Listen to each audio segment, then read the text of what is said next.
Bonjour à toutes et à tous, on se retrouve aujourd'hui pour une nouvelle vidéo et ça sera la dernière chronique des Wild Crow, la chronique du tome 5 que j'ai eu la chance de lire avant sa sortie et dont je vais vous parler aujourd'hui.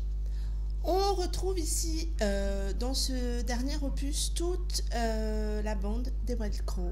On retrouve Jo, notre héroïne. On retrouve Jerry, son père, Mona, la femme de Jerry. On retrouve Ash, l'ami de Jerry, le vice-président du club et tous les autres membres des Wild Crow, Billy, Hunger, Kazay et bien d'autres. Forcément, vu la fin du tome 4, on appréhende de commencer ce tome 5. J'avais vraiment la trouille. On espérait une certaine accalmie pour eux, pour nous aussi, pour nos petits cœurs, mais c'était sans compter sur les problèmes du passé qui les rattrapent, sur la faucheuse qui vient faire son horrible boulot au début de ce tome 5. Vu la fin du tome 4, forcément vous imaginez bien que le tome 5 n'est pas gai, en tout cas au début. J'ai été dévastée dès le début, dès les premières lignes, dès les premières phrases, et j'ai pleuré pendant quelques chapitres. Ça a été dur. Blandine retranscrit tellement bien les émotions que vivent les personnages que ces premiers chapitres ont été durs. J'ai vraiment souffert avec eux. Pour le coup, ça a été quelque chose d'extrêmement fort. Ils ont chié, hein, toute la bande. Vraiment, ils ont chié. Blandine, elle n'a pas été très...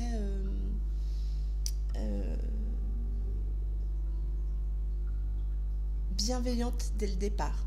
Après, je parle bien du début du tome 5, hein, on est bien d'accord, ne me faites pas dire ce que je n'ai pas dit. Jo continue clairement à s'affirmer au sein des Wild Crow dans ce tome 4.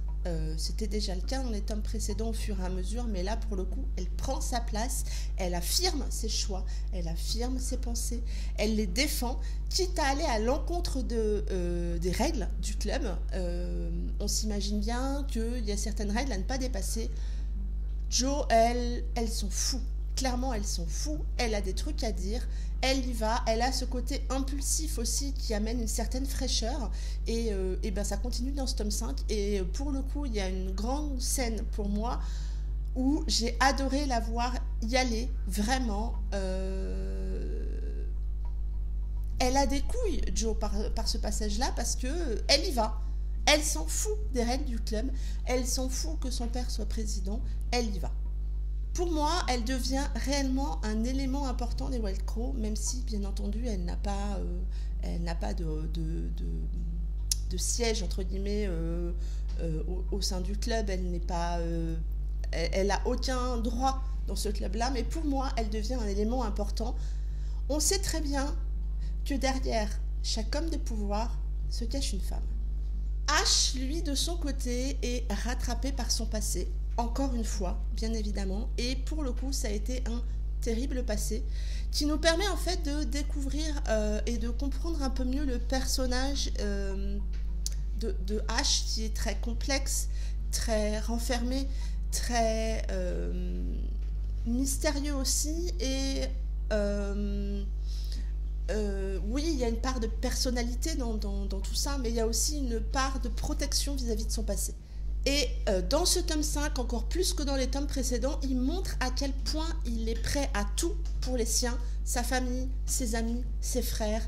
Et oui, ça aussi, moi j'aime beaucoup Ash, vous le savez, depuis le début, depuis le tome 1, je suis à fond team Ash. Et oui, encore, il m'a plu. C'est pour moi un tome 5 qui clôture très bien la saga. Vraiment, pour moi, il est parfait. Il est rempli de révélations, de rebondissements. J'ai vraiment été tenue en haleine jusqu'à la fin, mais vraiment jusqu'à la fin. J'aime toujours autant cet univers, vous le savez, mais